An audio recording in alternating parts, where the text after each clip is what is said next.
Hello, welcome on this channel and on this video. I announced this video many times and it was highly requested.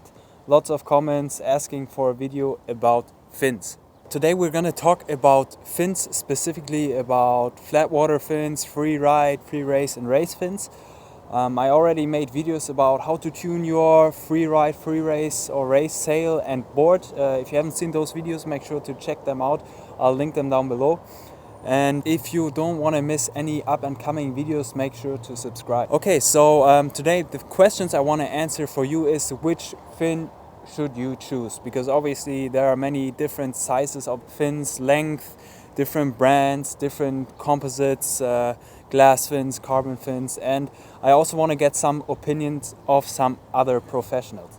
As you can see, I'm standing next to my Christmas tree. These are the fins that I'm using. These are my fins. But before I go into detail of what fins I'm personally using for racing, I want to go more into the question of which fin you use. So first of all, you need to ask yourself what kind of board you have. Do you have a slalom board? Do you have a race board or a freeride board? Because most freeride boards actually do come with fins, mostly glass fins, and the more race-oriented boards usually don't come with fins and you need to buy fins. So that's why the question often comes up, what kind of fin do I need? And one of the typical questions is, does it make sense for me to buy a carbon fin? Because carbon fins are usually the rather expensive fins. Glass fins are a bit cheaper. Some overlap a little bit. The more expensive glass fins are on a similar price range with the cheaper carbon fins. And I want to clarify for you if you really need a carbon fin or if you should just stay with a glass fin. So I think a fin is a very important part of your equipment, because in the end, if you are on the free race or race oriented boards, the goal is to let the board fly on the fin. In the end, you only want the board on the tail to touch the water, and yeah, the biggest part of the area that touches the water is the fin. So basically you're just flying on the fin, and a lot of the feeling and feedback from the waves comes from the fin.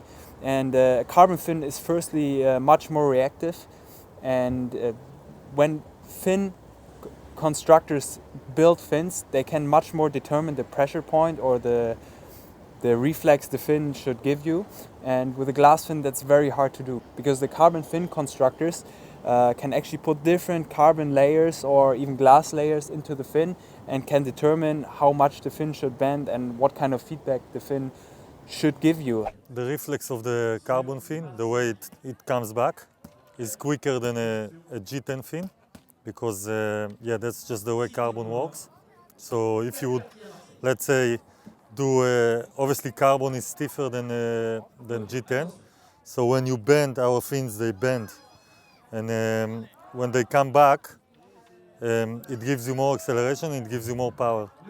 G10 fin is very static. It bends in a way, but it doesn't really come back. So if the G10 fin has a good profile and a good overall stiffness, it could be really good as well. But you will miss in the big sizes what we are looking for in terms of acceleration and power.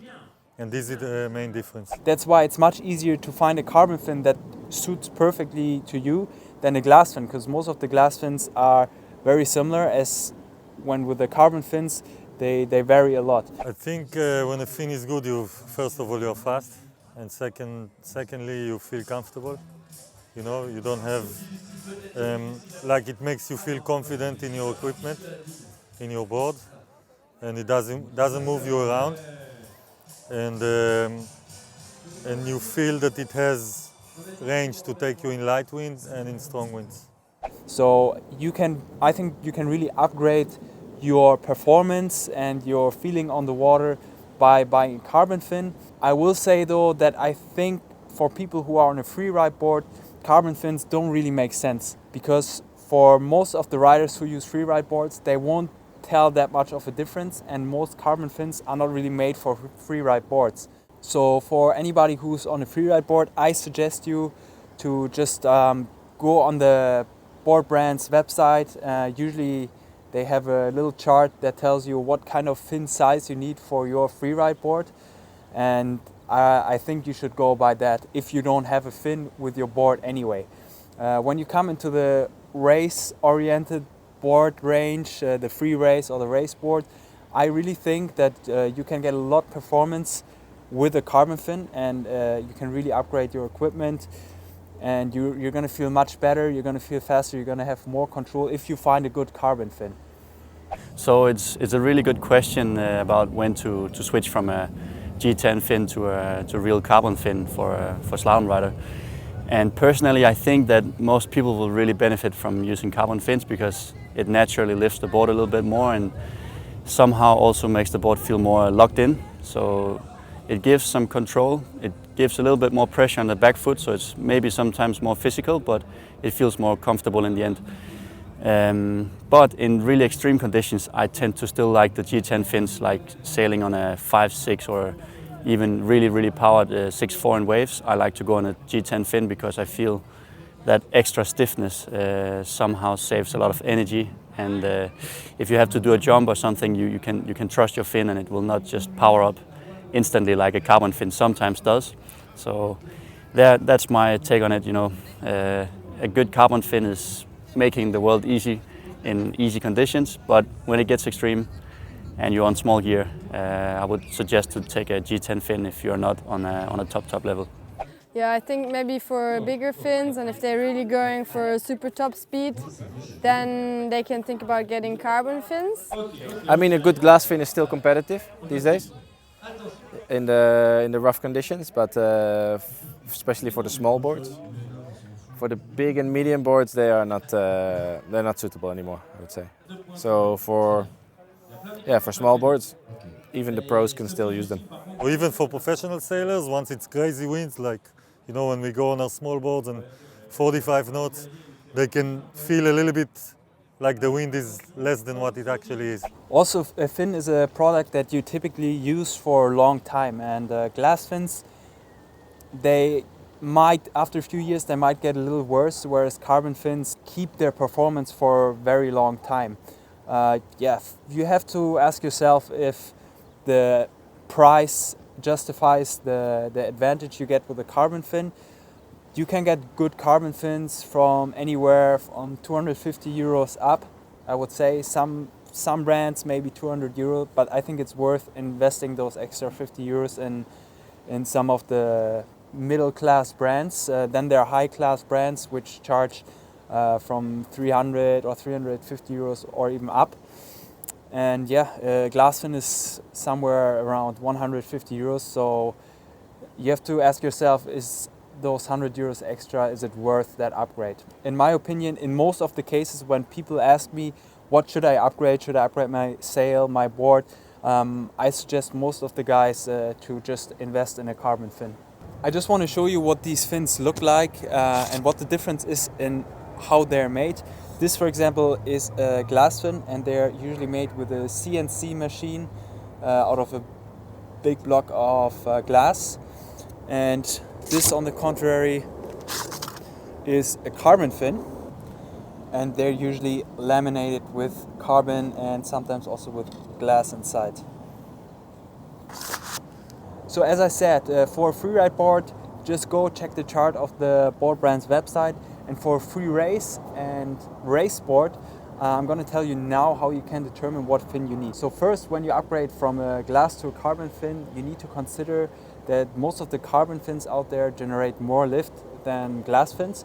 So you would go 1 centimeter less than a glass fin, and on the contrary, when you when you want to buy a glass fin, you would typically buy it about 1 centimeter longer than a carbon fin. When you know what kind of fin you want, you need to determine the length you want. And the length is actually very dependent on the board width. And there's actually kind of an easy formula. You just take the width of the board, divide it by 2, and then you add about 1.5 to 2 centimeters. So we'll take that example of an 85 centimeter board. 85 divided by 2 is 42.5. So if you add 2 centimeters, you have 44.5. And 44.5 would be a good middle-sized fin for a board that's 85 centimeter wide. In the past, you could measure the 1 foot off of the board, and you would go plus minus 2 cm. That was the standard of your fin size you would use in your normal board. And I think the current boards actually you can measure the 1 foot off and you're not far off. You take the width of the board at 30 centimeters from the back, and it's about that width minus 2 cm.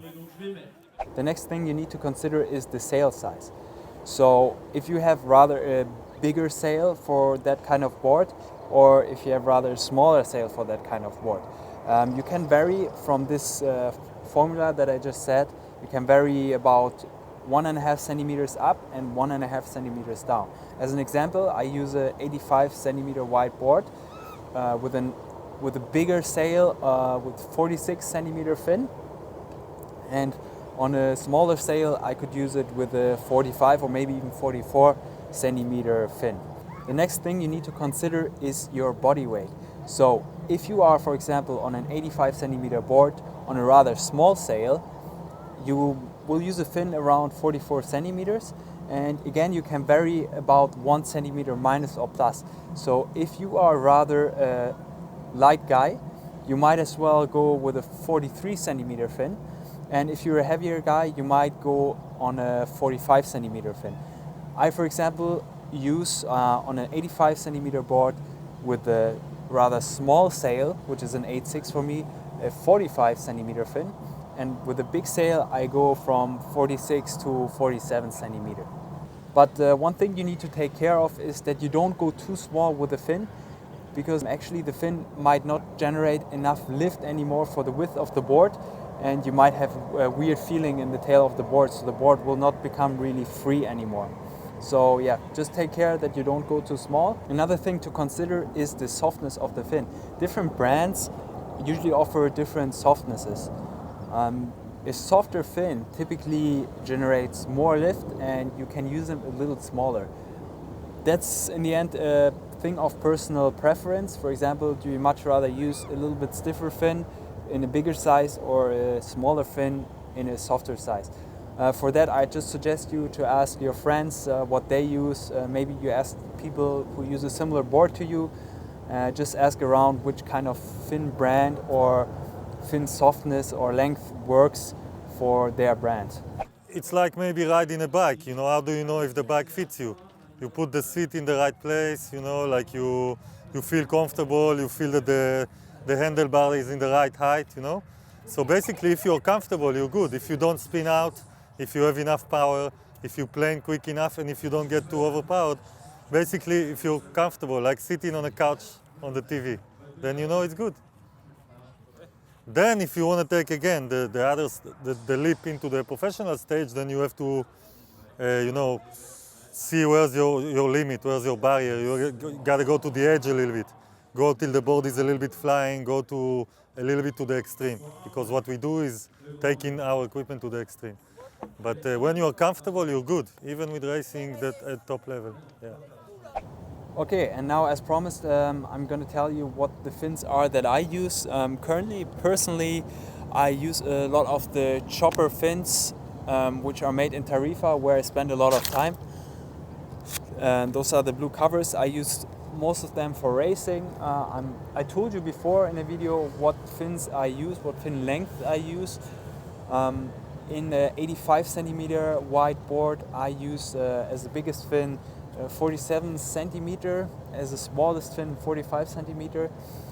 In a 71 centimeter wide board, I use as the biggest fin 38 centimeter and as the smallest 37 centimeter. And my smallest board, the 62 centimeter wide board, I use as the biggest fin 33 centimeter and as the smallest 32 centimeters. As I said, I mostly use the chopper fins currently, but there are other premium brands like Carpenter fins. These are the Carpenter fins. I don't use them so much anymore.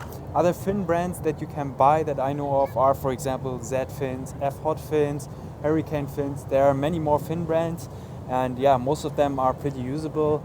But I think Z fins give a really good value for their price. Chopper fins are on the higher end of the price range, but they're really, really good. Carpenter fins are actually really hard to get to. They don't have a website. People don't really know where to order them. Yeah. Other than that, the glass fins, obviously most of the fin brands offer glass fins as well. So yeah, I really hope it helped you, this little fin video. If you liked it and if you feel like it helped you, make sure to leave a like. I'm always happy about that. Make sure to subscribe, because lots of cool videos are coming soon. I'm gonna upload frequently, obviously. I have the World Cups at the moment, but I think I'll find time to upload videos. And yeah, I would say I see you in the next one.